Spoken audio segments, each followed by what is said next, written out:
Bueno, vamos a continuar con la presentación de semiología neurológica. Buenos días.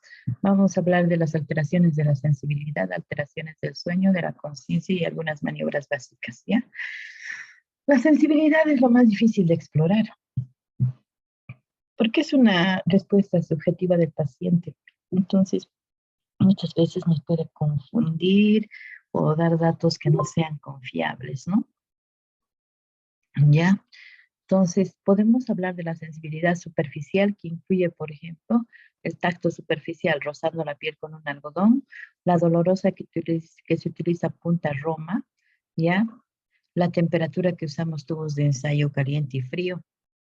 La sensibilidad profunda que incluye la vibratoria o palestesia que se llama. Hacemos vibrar el diapasón y la base colocamos en una articulación y le decimos al paciente hasta qué momento deja de sentirlas. Una vez que deje de sentir, entonces nosotros vamos a ver que se compara con nosotros, ¿no? Luego tenemos la posición que se explora movilizando el dedo, por ejemplo, hacia arriba o hacia abajo, y él tiene que reconocer en qué posición está con los ojos cerrados. La función cortical de la sensibilidad profunda sería la esterognosia, la capacidad de reconocer los objetos mediante el tacto. La grafestesia, reconocer figuras o signos en la piel. La barognosia, de capaz de reconocer el peso de diferentes objetos, ¿ya? Y luego tenemos la discriminación de dos puntos, que es mediante un compás con punta roma, que también el paciente debe reconocer los dos puntos. La sensibilidad es llevada por vía ascendente, ¿no ve?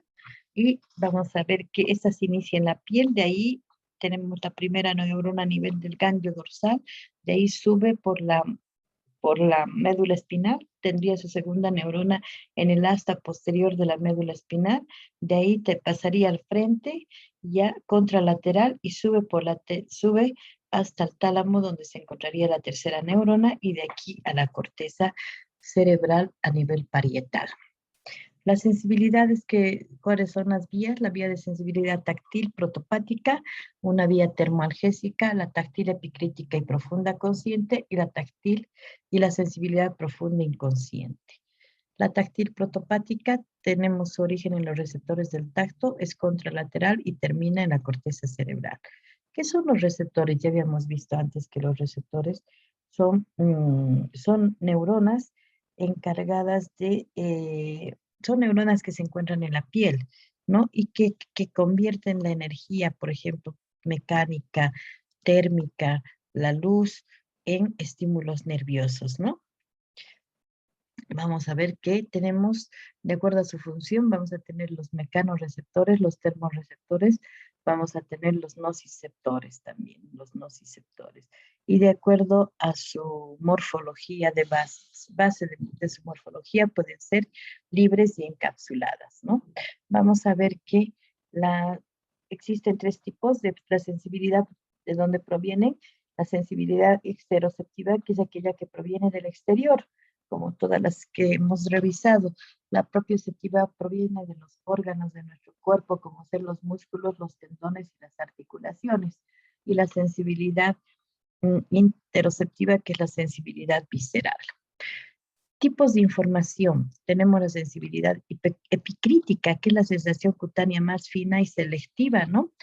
Que permite diferenciar grados pequeños de calor, hace la discriminación de sensibilidad táctil, tiene que ver con la discriminación de dos puntos mediante un compás de punta roma, ya tiene que diferenciar esos dos puntos, luego diferenciar los distintos objetos que se le coloca, por ejemplo, si es un algodón, si es un alfiler, lo que se está pasando, ¿no?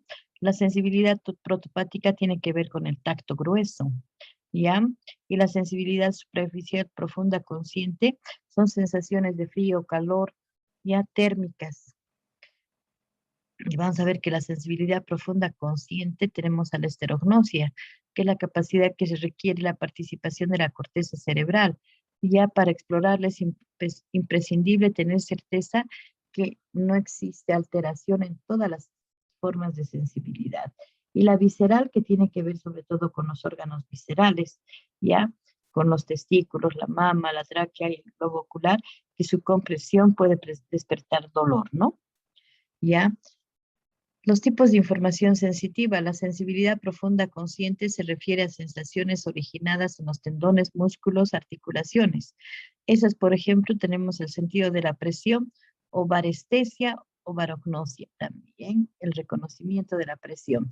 La sensibilidad vibratoria palestesa y el sentido de actitudes segmentarias o batiestesia. La posición exacta es la batiestesia. La sensibilidad termoalgésica conduce información sobre el dolor y la temperatura. Los receptores del dolor y temperatura tenemos a los receptores de Ruffini y Krauss, o corpúsculos de Ruffini y Krauss, y el dolor por las terminaciones nerviosas libres. Entonces no se olviden. Los receptores de calor y frío son corpúsculos de Ruffini y Krauss. Las fibras van por el asta, primero por el ganglio dorsal, la asta posterior de la médula espinal, contralaterales y se suben por el haz espinotalámico lateral hasta el tálamo y de ahí a la corteza cerebral. En cambio, ahí bien ustedes, está el corpúsculo de Ruffini, terminaciones nerviosas libres y el de Krauss van al ganglio dorsal, del ganglio dorsal a la médula espinal, suben contralateral por el fascículo espinotalámico lateral hasta la tálamo y de ahí a la corteza somestésica, que es el área 231 de Brodmann. La sensibilidad protopática o gruesa, tacto grosero y cierto grado de dolor, entonces sube a través de los corpúsculos de Meissner, Pacini y terminaciones de los folículos pilosos. Igual, hasta dorsal, hasta dorsal, va no, del ganglio primero al asta dorsal. Del asta dorsal va contralateral y se dirige y sube ya por el haz espinotalámico anterior. Ahí tienen el corpúsculo de Meissner, el de Pacini, terminaciones, ganglios dorsales, contralateral, fascículo espinotalámico anterior, tálamo y termina en la corteza somatosensorial. La sensibilidad táctil epicrítica asciende hacia los centros superiores junto a los haces de sensibilidad profunda consciente, siguiendo la siguiente vía. La primera neurona se encuentra en el ganglio raquídeo, llega hasta los núcleos vulvares, está en los fascículos de Golgi y de Burdach, asciende al tálamo por el hemisco medial y ahí se encuentra la tercera neurona y de ahí va a terminar a nivel sensorial. Acá está su dibujo de lo mismo. La profunda consciente, lo mismo, ¿ya? Esta sensibilidad será consciente siempre que llegue hasta la corteza sensitiva, ¿ya? E inconsciente cuando no llega a la corteza sensitiva. Ya, por ejemplo, cuando llega podemos tener la palestesia, la barognosia, la esterognosia, ¿no? Todas esas tienen que ver.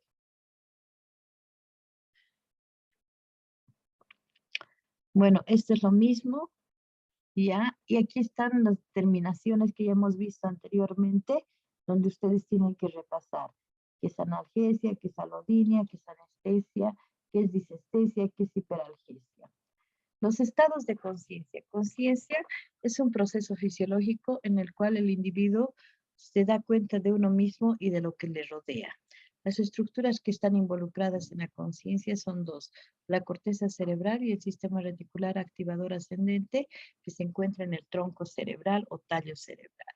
El estado de conciencia, primero tenemos el vigil o lúcido, que el paciente se da cuenta, está despierto, interactúa con el medio, responde rápidamente, adecuadamente a los estímulos verbales. En la confusión, el paciente tiene los ojos abiertos, interactúa, pero tiene disminuida su capacidad de atención. Entonces puede haber respuestas que no estén adecuadas, ¿no?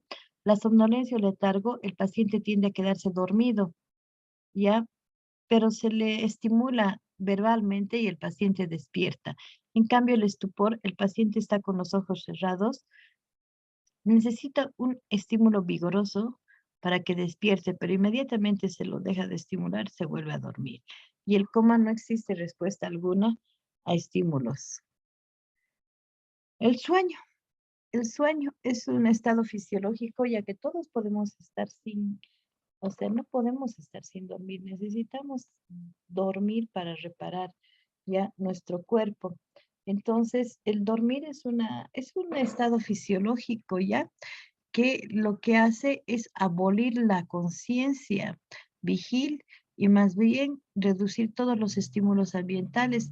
Es una conducta diferente a la vigilia. Los estados de vigilia y sueño se unen en un conjunto funcional denominado ciclo vigilia-sueño. Este ciclo vigilia-sueño tiene que ver mucho con el ritmo circadiano. El ritmo circadiano es una regulación a un ciclo fisiológico de 24 horas que incluye el metabolismo, la temperatura, la secreción de hormonas y patrones de sueño. El desarrollo de los estados de sueño-vigilia es un proceso dinámico y dependiente de la edad, directamente relacionado con el desarrollo del sistema nervioso central.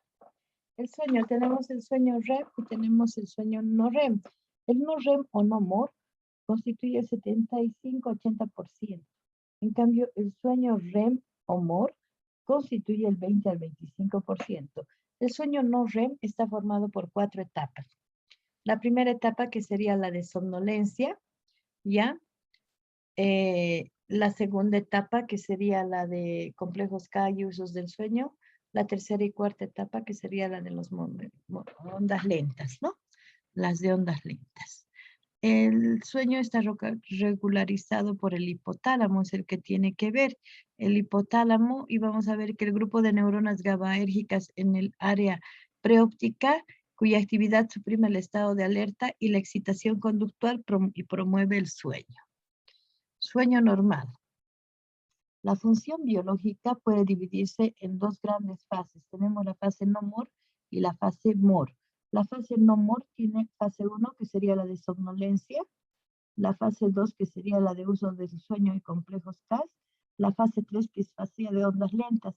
Acá en la fase 3 y 4, las ondas son de 0,5 a 4 ciclos por segundo, o sea, ondas lentas. La diferencia es que a veces se pueden combinar con ondas teta o generalmente no, ¿ya? La fase 4, también llamada de ondas lentas, que hemos visto. La fase MOR se caracteriza por movimientos oculares rápidos, pero el tono de los músculos disminuye totalmente, a excepción de los músculos respiratorios, ¿ya? Asimismo, la frecuencia cardíaca y la respiratoria se vuelven irregulares e incluso puede incrementarse. Durante el MOR se producen los ensueños, se producen los sueños mojados y se dice que se produce el aprendizaje. Vamos a ver que durante la noche tenemos un MOR de 5 a 30 segundos y luego tenemos un sueño no MOR de 100 minutos aproximadamente. Durante toda la noche pueden pasar 4 o 5 estadios de esto. Este es un hipnograma. Estas son ondas, es un electroencefalograma donde les está mostrando aquí, sobre todo en este de 0,5 a 3 Hz, son el de ondas lentas. Los trastornos del sueño pueden ser las disomnias y pueden ser las parasomnias. En las disomnias tenemos al insomnio. El insomnio, que es la capacidad de no conciliar el sueño. Este insomnio puede ser, puede ser el insomnio, puede ser la dificultad para conciliar el sueño, dificultad para mantener el sueño, o también el sueño no reparador, que a pesar de que dormimos, despertamos como si no hubiésemos dormido. Generalmente estos trastornos del sueño se presentan entre la cuarta y sexta década de la vida. Son muchos los factores relacionados, ya entre las causas más comunes el estrés, la misma medicación. A veces los benzodiazepinas pueden llegar a producir insomnios.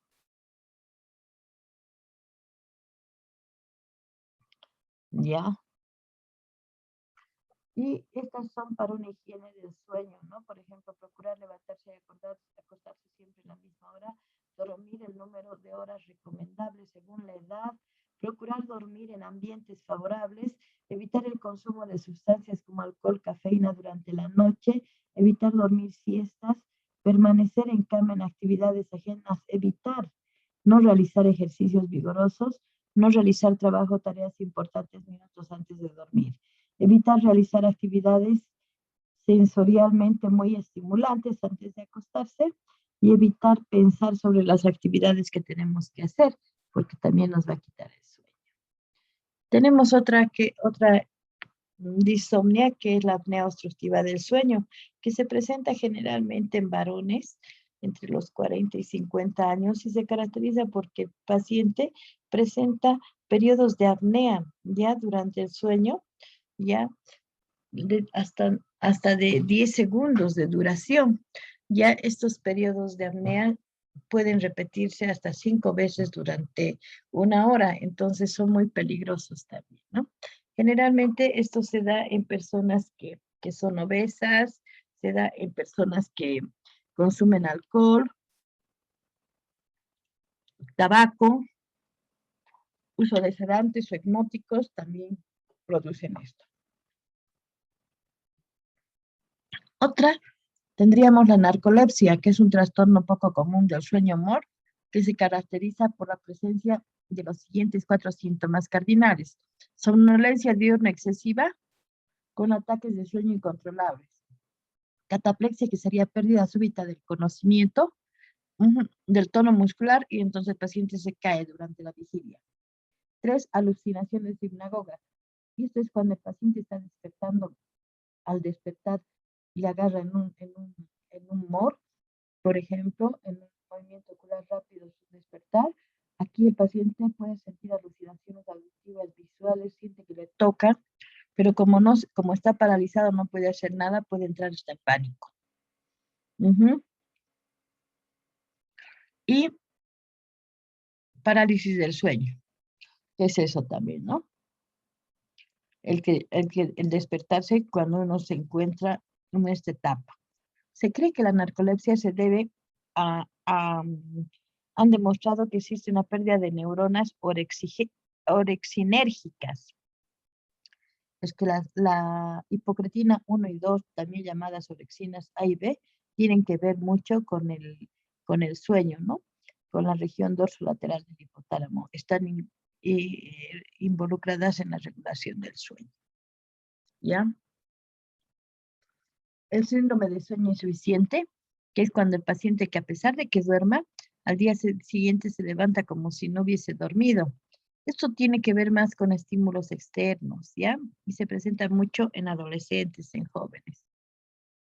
Las parasomnias, tenemos el sonambulismo. El sonambulismo que hace entonces que la persona en este tipo de sueños se presenta sobre todo en el sueño de ondas lentas. Entonces el paciente a veces se despierta, incluso camina, incluso se vuelve a dormir. ¿Ya? Hay conductas ordinarias, estereotipadas, como gesticular, señalar la pared, caminar en la habitación, y otras sorprendentemente complejas e incluso potencialmente peligrosas, como vestirse, cocinar, tocar un instrumento. ¿Ya? Estos episodios pueden durar desde segundos hasta varios minutos, ¿ya? Hasta media hora incluso puede durar, ¿no? Suele tener ojos abiertos durante el episodio y la mayoría se caracteriza por alteraciones en la percepción y respuestas a estímulos externos, confusión mental, ansiedad, amnesia del evento. Entonces, en estos tiene mucho que ver también con factores hereditarios, ¿ya? Y generalmente puede ocurrir en niños y en adolescentes. La parálisis del sueño se define como la incapacidad de realizar movimientos voluntarios, ya sea al inicio o durante el despertar. Entonces el paciente se despierta generalmente en sueño-humor, y como existe una atonía de los músculos, entonces el paciente entra en una crisis de ansiedad como si no se pudiera despertar. Sin embargo, esto tiene duración de minutos a segundos y su recuperación espontánea. Tenemos algunas maniobras como la rigidez de nuca, los signos de Kernin y Brudzinski. La rigidez de nuca, que es la resistencia a la flexión de la cabeza.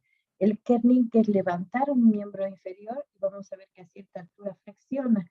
El Brudzinski es hacerle flexionar la cabeza, o sea, flexionar el cuello, y vamos a ver que hay una flexión de las piernas.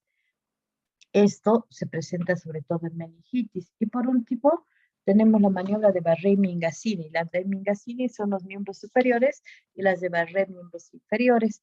El lado paralizado o el lado que tiene menos fuerza cae.